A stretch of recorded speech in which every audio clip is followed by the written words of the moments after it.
안녕하세요. 제가 오늘 소개드릴 논문은 2022년도에 트리플 AI에 발표되었던 Dynamic Selection of Relevant Data for Federated Learning 이라는 논문입니다. 이 논문은 연합학습 환경에서 각각의 개별 클라이언트가 소유하고 있는 데이터 전부가 서버에서의 글로벌 모델 관점에서 relevant 하지 않다라는 개념에서 출발한 논문입니다. 논문에서 제안하는 FLRD는 클라이언트에서 relevant한 데이터만을 통해 학습을 수행하는 것을 목표로 합니다. 이를 위해 뒤에서 소개드릴 relevant data selector라는 모듈을 도입하여 추가로 학습을 하고요. 이러한 relevant data selector는 각 시점마다 데이터의 관련도 및 중요도가 다르기 때문에 글로벌 모델의 상태에 따라 데이터의 샘플을 적절하게 샘플링해야 할 필요가 있습니다. 먼저 본문에 앞서 논문에서는 연합학습 환경에서 모티베이션 실험을 진행을 하는데요. 이때 임의로 20%의 노이지한 데이터 샘플을 만들어 학습에 이용한 결과와 그러한 데이터를 제거했을 때의 성능을 비교합니다. 실험 결과에 따르면 파란색 그래프로 표시된 후자의 방식이 사용된 데이터 수가 적음에도 불구하고 모든 커뮤니케이션 라운드에서 높은 성능을 달성하였음을 알 수 있습니다. 본 논문 또한 일반적인 연합학습 환경과 동일하게 단일 서버와 다수의 클라이언트를 가정하며 서버에서는 글로벌 모델의 로스를 최소화하는 방식으로 학습을 진행하며 밸리데이션 셋과 테스트 셋을 두어 퍼포먼스를 측정합니다. 이때 이들은 타겟 디스트리뷰션과 IID 하게 설계되며 평가 이외의 학습에는 사용되지 않습니다. 클라이언트에서는 로컬 데이터를 통해 로컬 모델을 학습하며 학습된 파라미터를 서버로 전송하게 됩니다.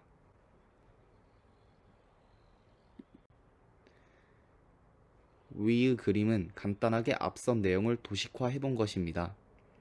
이때 일반적인 연합학습 환경에서 중앙 서버로 전송할 파라미터를 학습하기 위해서 로컬 데이터의 서브셋인 BN을 선정하게 되며 이러한 선정 방식의 기준은 로컬 데이터 관점이 아닌 글로벌 모델의 관점에서 평가되어야 한다는 점이 존재합니다. 따라서 논문에서는 다음 세 가지 주요 챌린지를 두고 논문을 통해 해결하고자 합니다. 첫 번째는 프라이버시 제약을 위배하지 않아야 하며, 둘째, 클라이언트의 로컬 데이터 관점에서가 아닌 글로벌 모델의 관점에서 데이터의 렐레번스가 측정되어야 한다는 점입니다. 마지막으로 각 시점, 라운드별로 동일한 데이터라도 렐레번스 값이 다를 수 있으므로 이를 반영할 수 있는 렐레번스에 대한 예측이 이루어져야 한다는 것입니다. 이를 위하여 개별 클라이언트에서는 렐레번트 데이터 셀렉터를 학습하여 0부터 1 사이의 값인 렐레번스 스코어를 측정합니다. 글로벌 모델과 마찬가지로 이 또한 풀리 커넥티드 레이어 기반의 뉴럴 네트워크로 구성이 되게 됩니다. 최종적으로 제안하는 방법론의 목적은 이렇게 구한 렐레번스 스코어와 로스 값을 곱한 값을 개별 클라이언트에서 더한 값을 최소화하는 세타 값이 테스트 데이터에 대한 로스 값을 최소화하는 셋탑 값과 비슷하게 하도록 하는 샘플에는 렐레번스 스코어를 높게, 그렇지 못한 샘플에는 렐레번스 스코어 값을 낮게 설정하는 것으로 표현됩니다. 먼저 글로벌 모델의 학습 과정에 대해서 말씀드리겠습니다. Relevant Data Selector, 즉 RDS에 의해서 선정된 데이터 서브셋을 이용해서 로컬 모델을 학습하게 되고, 학습된 파라미터를 전송받아 글로벌 모델을 업데이트하게 됩니다.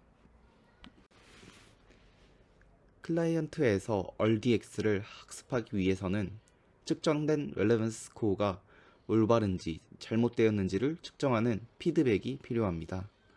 따라서 RDS 학습을 위한 피드백을 받기 위해서는 서버의 개입이 필요하지만 앞서 언급했다시피 프라이버시의 제약으로 인해 RDS 모델의 상태를 서버에 공유하는 것은 실용적이지 못합니다. 다른 방식으로는 앞선 밸리데이션 데이터셋을 퍼블릭하게 만들어서 개별 클라이언트가 이를 이용해서 자체적으로 피드백을 계산하도록 하는 것입니다. 다만 이러한 접근 방식 또한 밸리데이션 셋에 민감한 데이터 정보가 포함된 경우에는 적합하지 못합니다. 따라서 본 논문에서는 밸리데이션 데이터셋을 서버에서 프라이빗하게 만들되 추가적인 정보를 서버와 개별 클라이언트 간에 주고받아 서버에서 피드백을 계산하여 클라이언트로 전송하는 방식을 채택합니다. RDS를 학습하는 세부 과정은 다음과 같습니다. 먼저 서버로부터 글로벌 모델의 파라메타 값과 이전 시점에서 예측한 렐레번스 스코어에 대한 피드백을 받습니다. 여기서 피드백을 받기 위해서는 어떤 정보를 클라이언트에서 서버로 전송하였을까요? 이를 위해서는 RDS에 의해 선전된 샘플을 사용했을 때의 파라메타에 더하여 무작위로 선택된 샘플을 사용한 파라메타 값을 추가로 전송하게 됩니다. 서버는 두 가지 파라메타를 기반으로 업데이트했을 때의 분류 정확도의 차이를 이용하여 리워드, 즉 피드백을 계산하게 됩니다. 즉 모델에 의해 선정된 데이터 서브셋인 BI가 렐레번트 할 경우 글로벌 모델 관점에서 더 많은 효용을 가져다 줄 것이라는 것입니다.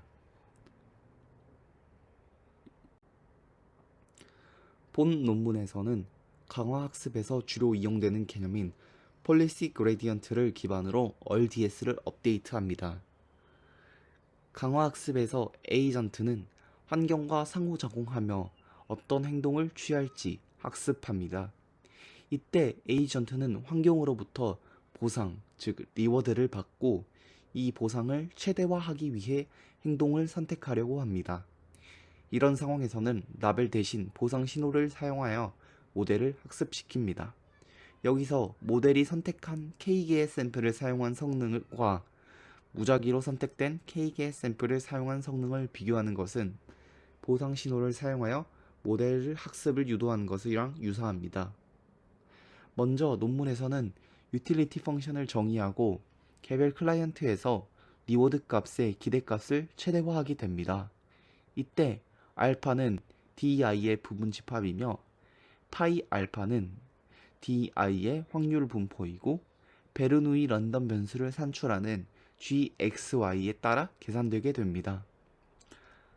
각 클라이언트에서는 RDS를 업데이트하기 위해서 폴리시 그레디언트를 계산한다고 했었는데요. 이는 데이터 서브셋인 알파로 인해 측정된 리워드 값과 앞서 10번 수식에서 구한 확률 분포의 값을 곱하여 사용하게 됩니다.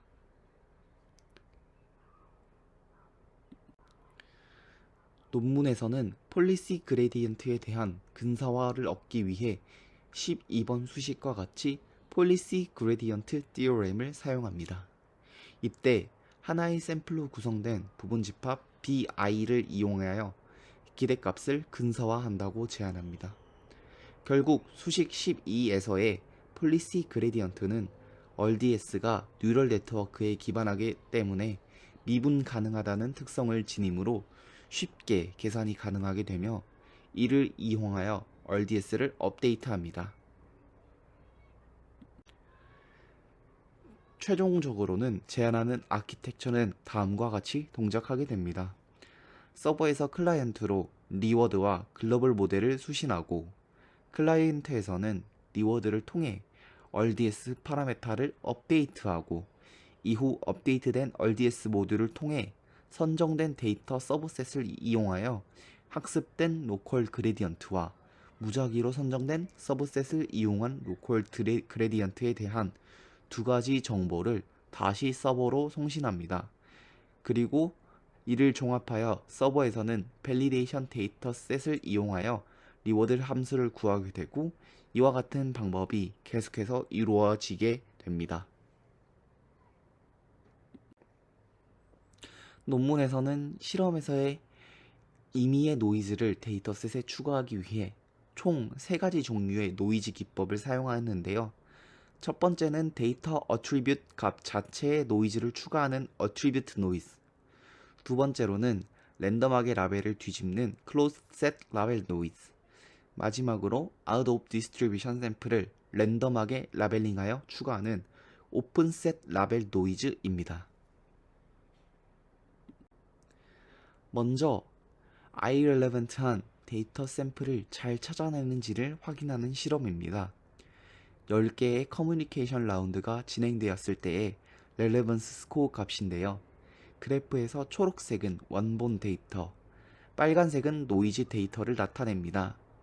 그림에서 알 수 있다시피 논 노이즈한 샘플에서의 스코어 값이 노이즈 샘플에 대해서 높은 값을 일관되게 모든 클라이언트에서 보이게 되는 것을 알 수 있습니다. 또한 이 클라이언트는 노이즈를 포함하는 비율이 다르게 설계되었습니다. 다음은 어트리뷰트 노이즈를 사용했을 때 제안하는 구조와 다른 논문에서 제안한 3개의 비교군과의 성능 비교를 위한 실험입니다. 그래프에서 FLRT는 제안하는 구조를 나타내며 FL, AFL, KS 로스는 나머지 3가지 비교군이라고 생각하시면 될 것 같습니다. 그래프에 따르면 글로벌 모델의 정확도는 다른 베이스라인 모델과 비교하여 더 높은 성능을 보임을 확인할 수 있습니다. 클로즈드 셋 라벨 노이즈를 활용하였을 때 역시 제안하는 구조가 노이즈를 사용한 실험과 노이즈를 사용하지 않은 실험에서 모두 가장 높은 성능을 보였습니다. 이때 노이즈를 사용한 실험에서 FL 모델의 정확도가 현저하게 낮아지는 것을 확인할 수 있는데요. 이는 노이즈가 글로벌 모델에 미치는 영향을 완화하기 위한 기법이 도입되지 않은 모델이기 때문에 라고 저자는 언급합니다. 나머지 AFL이나 KS 로스와 같은 경우에는 로스 값을 이용하여 다음 기법을 수행하는 과정이 포함되어 있고요. 다음 실험은 렐레번스 스코어가 높거나 낮은 데이터 샘플들을 제거하였을 때의 영향을 관찰하기 위한 실험입니다. 15%의 클로스드 셋 라벨 노이즈를 실험에서는 활용하였고요.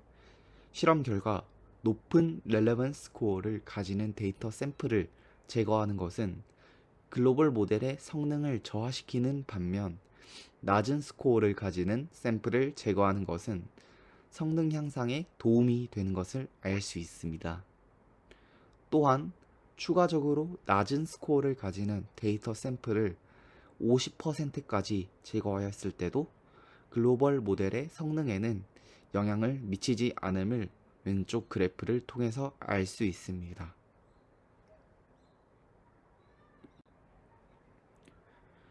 노이즈의 비율에 따라 글로벌 모델의 성능에 어떠한 영향을 미치는지를 확인하고자 다음 실험이 수행되었는데요.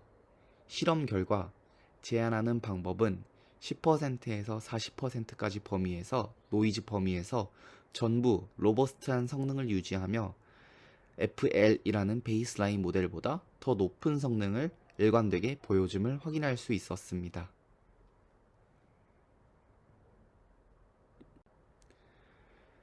밸리데이션 데이터는 제안하는 구조에서 리워드를 계산하기 위해 사용되므로 하이 퀄리티, 노이즈 프리 해야 하며 테스트 데이터와 동일한 분포를 따라야 한다는 제약 사항이 있습니다. 하지만 그러한 밸리데이션 데이터 샘플을 수집하는 것은 비용이 많이 소요되는 작업이며 따라서 충분하지 않은 양의 밸리데이션 데이터 샘플에도 견고한 성능을 유지해야 할 필요성이 있습니다. 따라서 실험에서는 20부터 600까지의 데이터 사이즈를 설정하여 테스트 어큐리시를 측정하였고요. 실험 결과 제안하는 방법이 FL인 베이스라인 모델보다 밸리데이션 샘플이 부족한 경우에도 더 높은 성능을 보였다고 주장합니다. 또한 당연하게 이러한 밸리데이션 데이터 사이즈가 크면 클수록 더 빠른 글로벌 모델의 수렴이 일어날 수 있다고 논문에서는 언급합니다. 네, 오늘 발표 여기서 마치겠습니다. 감사합니다.